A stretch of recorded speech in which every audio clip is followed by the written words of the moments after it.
ঘটনাটা শুরু হয় একটা পুরনো লতাপাতা ঘরের ভেতর থেকে। একজন বৃদ্ধ মহিলা হাত জোর করে চোখ বন্ধ করা অবস্থায় বিড়বিড় করে কিছু পড়ে যাচ্ছে এক মনে। তার সামনে একটা বিশাল কীর্তির সাপের মূর্তি, আর আশেপাশে বিভিন্ন পশু পাখির মাথার কঙ্কাল রাখা। ঘরের চারকোনায় 4টা মোমবাতি জ্বালানো, তার সামনে একটা পাত্রে কিছু তাজা রক্ত রাখা। স্পষ্ট বোঝা যাচ্ছে এখানে শয়তানের উপন্যাস করা হচ্ছে। বৃদ্ধ মহিলা এবার পরিষ্কার ভাষায় বলতে লাগলো, হে প্রভু, আপনি যেভাবে বলছিলেন আমি সেভাবেই করছি সব। আগামীকাল আপনার চাওয়ার শেষ উপকরণ একটা 7 বছরের বাচ্চা বলি দিব আপনার উদ্দেশ্যে। আশা করি আপনি খুশি হবেন এই বলিতে। ঠিক তখনই ঘরের দরজা ধাপাস করে খুলে গেল। বৃদ্ধ মহিলা চমকে গিয়ে চোখ খুলে বিধ্বস্ত হয়ে দরজার দিকে তাকালো। সে দেখতে পেল একটা ছেলে আর একটা মেয়ে দাঁড়িয়ে আছে দরজায়। ছেলেটার হাতে একটা অদ্ভুত লাঠি, পুরো লাঠিতে আরবি ভাষায় অনেক কিছু লেখা খোদাই করে। এদেরকে সে আগে কখনো দেখেনি, কিন্তু সে বুঝতে পারলো এরা সাধারণ কেউ নয়। বৃদ্ধ ধমকের স্বরে জিজ্ঞাসা করলো, এই কারা তোমরা? এখানে কেন এসেছো? চলে যাও এখান থেকে এখনই। ছেলেটা বলল, চলে তো যাবই ডাইনি বুড়ি, তবে তার আগে যেটা করতে এসেছি সেটা করে নেই। এই বলে ছেলেটা এগিয়ে এসে বুড়ির মাথায় আঘাত করলো লাঠি দিয়ে। মেয়েটা এসে বুড়িকে পিছন থেকে ধরে হাত বেঁধে দিল। এরপর মেয়েটা বলল, আচ্ছা স্যার, এই মানুষগুলো শয়তানের উপন্যাস করে কেন? তারা কি জানে না এটা তাদের ধ্বংস ডেকে আনবে এক সময়? ছেলেটা বলল, মানুষ অর্থ সম্পদ আর ক্ষমতা চায়, আর শয়তান তাদেরকে এই জিনিসগুলোই প্রতিশ্রুতি দিয়ে পথভ্রষ্ট করে ফেলে। মানুষ মনে করে এই অর্থ সম্পদ আর ক্ষমতা তাদেরকে চির অমর করে রাখবে, কিন্তু এক সময় গিয়ে দেখা যায় এগুলোই তাদের ধ্বংসে ডেকে আনে। বুড়ি হাসতে হাসতে বলল, আমি জানি তোরা কারা, আর এটাও জানি এখন আমাকে মেরে ফেলবি, কিন্তু কয়জনকে মারবি? আমার মতো 1000 জন আছে যারা এই কাজ করে যাচ্ছে। ছেলেটা বলল, আমি তোদের মতো শয়তানের পূজারীদের মারার জন্য 1000 বার জন্ম নিব, তবু তোদের শেষ করে ছাড়বো। নিষ্পাপ বাচ্চাদের বলি দিয়ে তোরা শয়তানকে খুশি করিস। এখন আমি তোরে বলি দিয়ে শয়তানের খুশিতে পানি ঢেলে দিব, আর এটা আমি করতেই থাকবো যতদিন তোদের মতো মানুষরূপী ডাইনিদের নিঃশ্বাস না করি। এই বলে ছেলেটা লাঠি উল্টো করে ধরতেই দেখা গেল সেটা এক তরবারিতে পরিণত হচ্ছে। এক কোপে বৃদ্ধার ঘাড় থেকে মাথা আলাদা করে ফেলা হলো। রক্ত ছিটে গিয়ে পড়লো পিছনে দাঁড়িয়ে থাকা মেয়েটার মুখে। মেয়েটা বলল, স্যার, এখনো আপনি ভালো করে মাথা আলাদা করতে পারেন না? রক্ত কেন ছিটে যায়? আমার মতো কিউট একটা মেয়ের মুখে এই ডাইনির রক্ত লেগে গেল। ছেলেটা বলল, এটা তোমার ভুল ধারণা। মেয়েটা বলল, মোটেও এটা আমার ভুল ধারণা নয়, সত্যি আপনি ভালো করে মাথা আলাদা করতে পারেন না। আমি হলো রক্ত একটু ছিটে যেত না আশেপাশে। ছেলেটা বলল, না সেটা ঠিক আছে, কিন্তু তুমি যে নিজেকে কিউট বললে, আমি ওই ভুল ধারণার কথা বলছি। মেয়েটা একটু অভিনয়ের সুরে, স্যার, আপনিও না শুধু শুধু আমাকে অপমান করেন। তখন ছেলেটি বলল, দেখো, আমার মামা বলছিল গরম আর অপমান দুইটা একই, যত গায়ে লাগাবে ততই লাগবে। তাই এসব কথা বাদ দিয়ে এখন এই বুড়ির মাথাটা নাও বেগে। এখনো এমন আরো অনেক আছে, তাদের সবার মাথা কেটে জ্বালিয়ে দিতে হবে। মেয়েটা বৃদ্ধার মাথা তুলে ব্যাগে নিয়ে নিল।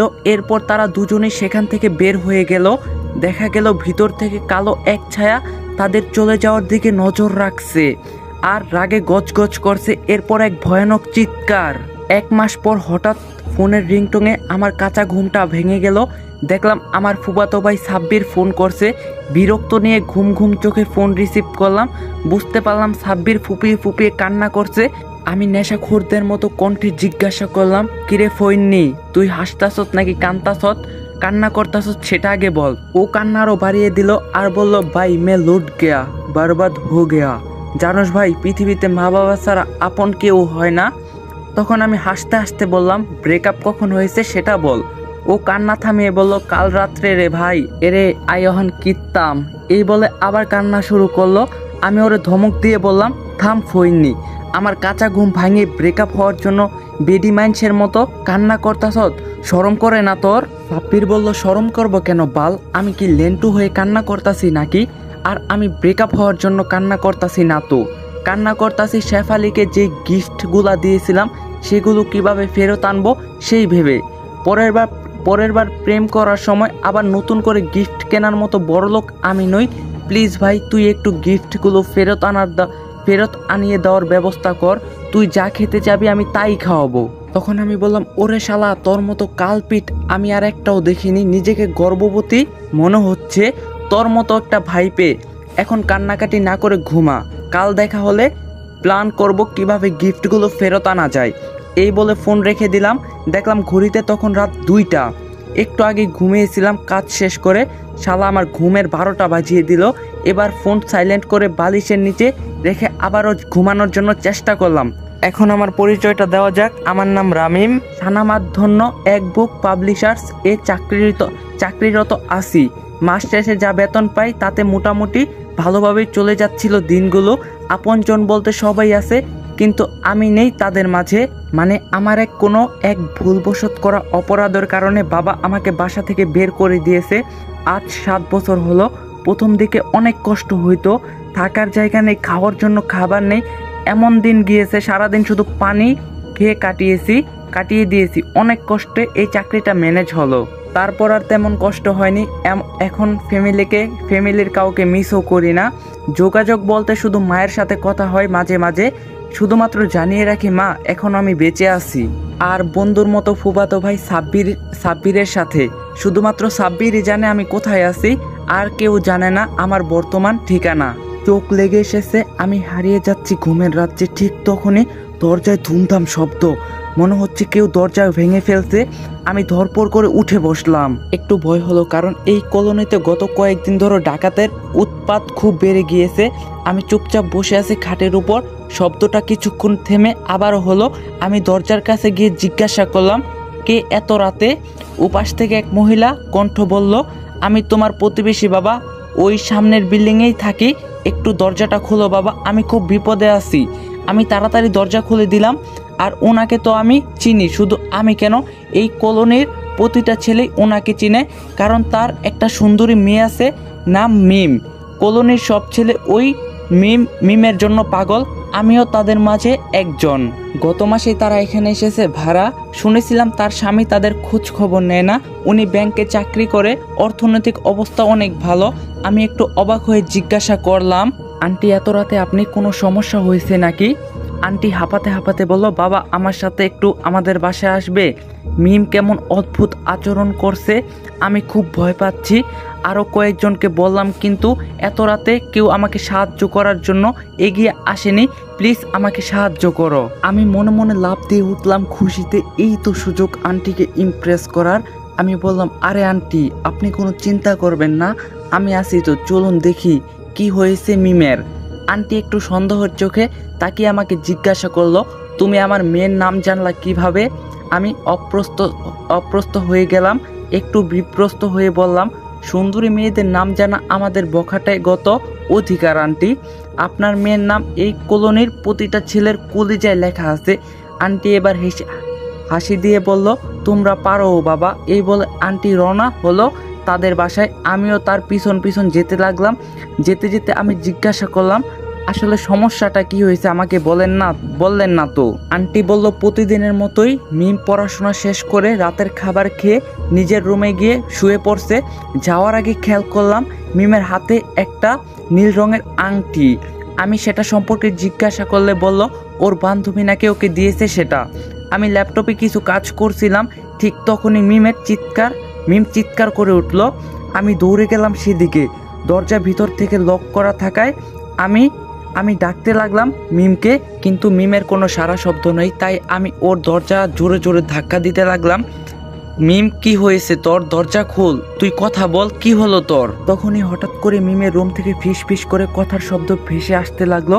মনে হচ্ছে অনেক মানুষ একসাথে জোর হয়ে ফুসুর করে কথা বলছে।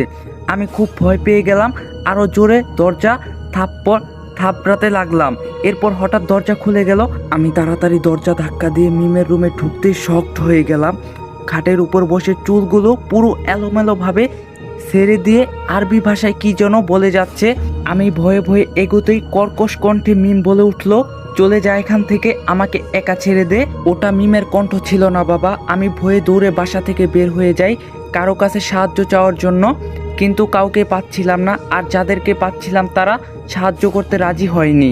অবশেষে তুমি আসলে। সব শুনে আমি বুঝতে পারলাম এটা ভূত প্রেতের কোনো সমস্যা। আগে জানলে আমিও আসতাম না। মনে মনে দোয়া পড়তে লাগলাম, আল্লাহ এই যাত্রায় বাঁচিয়ে নিও। আমি মিম আমি মিমকে বোনের চোখে দেখব।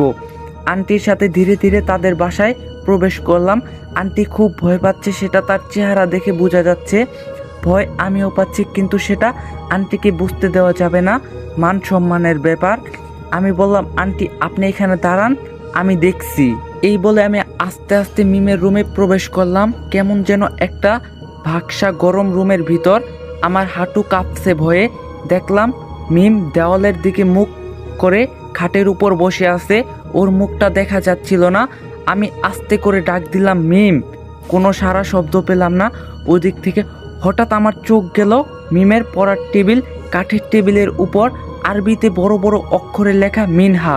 টেবিলে মিনহা লেখা দেখে চমকে উঠলাম। এই নামটা আমি আগেও শুনছি, কিন্তু মনে পড়ছে না। কেউ তো বলছিল আমাকে এই নামটা। আমি মিমের দিকে এগিয়ে গেলাম। পিছন থেকে কয়েকবার ডাকার পর মিম কোনো উত্তর দিচ্ছে না। আন্টি দরজার ভয়ে ফুটবলের মতো গোল হয়ে আছে। আমি ধীরে ধীরে মিমের কাঁধে হাত রাখলাম। সাথে সাথে মিম গোয়ানির শব্দ করে উঠল। আমি একটু ঘাবড়ে গিয়ে বললাম, মিম কি হয়েছে তোমার? হঠাৎ এক ঝাটকায় মিম তার ঘাড় ঘুরিয়ে আমার দিকে তাকালো, কিন্তু মিমের শরীর নড়ল না একটু। তখন মিমের চোখে কোনো মনি ছিল না, সম্পূর্ণ ধবধবে সাদা রঙের চোখ। আমার দিকে তাকিয়ে ভয়ঙ্কর একটা হাসি দিয়ে বাচ্চা বাচ্চা কণ্ঠে বলল, আমি মিম না, আমি মিনহা। মিমকে তোরা কখনোই ফিরে পাবি না। মিমের এমন রূপ দেখে আমার কলিজা শুকিয়ে গেল। আর কিছু না ভেবে বাবা গো বলে সেখান থেকে দিলাম এক দৌড়। আন্টি জামা টেনে ধরল পিছন থেকে আর বলল, বাবা যেও না, আমার মেয়েটাকে বাঁচাও। আমি বললাম, আন্টি আমি আপনার বাবা না, আমার নাম রামিম, আমি এই ঝামেলার মধ্যে নেই, আমাকে ছেড়ে দেন। আন্টি এবার কেঁদে দিয়ে বলল, রামিম, মিম ছাড়া এই দুনিয়াতে আমার কেউ নেই, আমি বেঁচে আছি শুধুমাত্র আমার মেয়েটার মুখের দিকে তাকিয়ে। মিমের যদি কিছু হয়ে যায় তাহলে আমি বাঁচবো না, বাবা প্লিজ আমাকে সাহায্য করো। আন্টির কান্না দেখে সত্যি অনেক মায়া লাগলো। সে তো একজন মা। আমি না হয় এখান থেকে নিজের জীবনের ভয়ে পালিয়ে যাব, কিন্তু সে তো পারবে না তাদের মেয়েকে ছেড়ে পালিয়ে যেতে। কি আর করার সিদ্ধান্ত নিলাম, আমি মিমকে এভাবে ফেলে যাব না। হঠাৎ দেখলাম মিম উঠে দাঁড়ালো। আন্টি আর আমি দরজার কাছে দাঁড়িয়ে আছি। আন্টি ডাক দিল, মিম মা আমার কি হয়েছে তোর? মিম চিৎকার করে কর্কশ গলায় বলল, বলছি না আমি মিম না, আমি মিনহা। এই বলে সে জানালার দিকে এগিয়ে গেল। এক টানে জানালার লোহার গ্রিল খুলে ফেললো। আমি অবাক হয়ে গেলাম। কোনো সাধারণ মানুষ এমন শক্তি নেই যে লোহার গ্রিল খুলে ফেলবে। তারপর সে জানালার উপর উঠে দাঁড়ালো। আন্টি বলল, রামিম, মিমকে ধরো, সে লাফ দিতে যাচ্ছে। আমি এক দৌড়ে গিয়ে লাফ দেওয়ার আগ মুহূর্তেই মিমকে ধরে ফেললাম এবং টান দিলাম ভিতর থেকে। টানের চোটে মিম একদম আমার বুকের উপর এসে পড়ল এবং দুজনেই ফ্লোরে পড়ে গেলাম। ইস, কেমন যেন বাংলা সিনেমার মতো লাগছে। আমি নায়ক আর মিম নায়িকা। সে আমার বুকের উপর পড়লো আর গান শুরু হয়ে গেল। হঠাৎ আমার ধ্যান ভাঙলো মিমের ডাকে, এই কে আপনি? আম্মু, আম্মু তুমি কই? এই ছেলেকে আমার রুমে কি করতাছে? এগুলো বলতে বলতে আমার উপর থেকে উঠে গেল মিম। আমি উঠে দাঁড়িয়ে অবাক হয়ে বললাম, তুমি মিম নাকি মিনহা সেটা আগে বলো। হঠাৎ করেই ঠিক হয়ে গেল কিভাবে? আন্টি দৌড়ে এসে তার মেয়েকে জড়িয়ে ধরলো। মিম বলল, আম্মু কি হয়েছে, এমন করছো কেন? আর এই ছেলেকে আমার রুমে কি করছে? আন্টি বলল, ও হচ্ছে রামিম, আমাদের প্রতিবেশী। সব বলছি তোকে, এখনই আমাদের এখান থেকে বের হয়ে যেতে হবে। এই বাসায় কোনো সমস্যা আছে।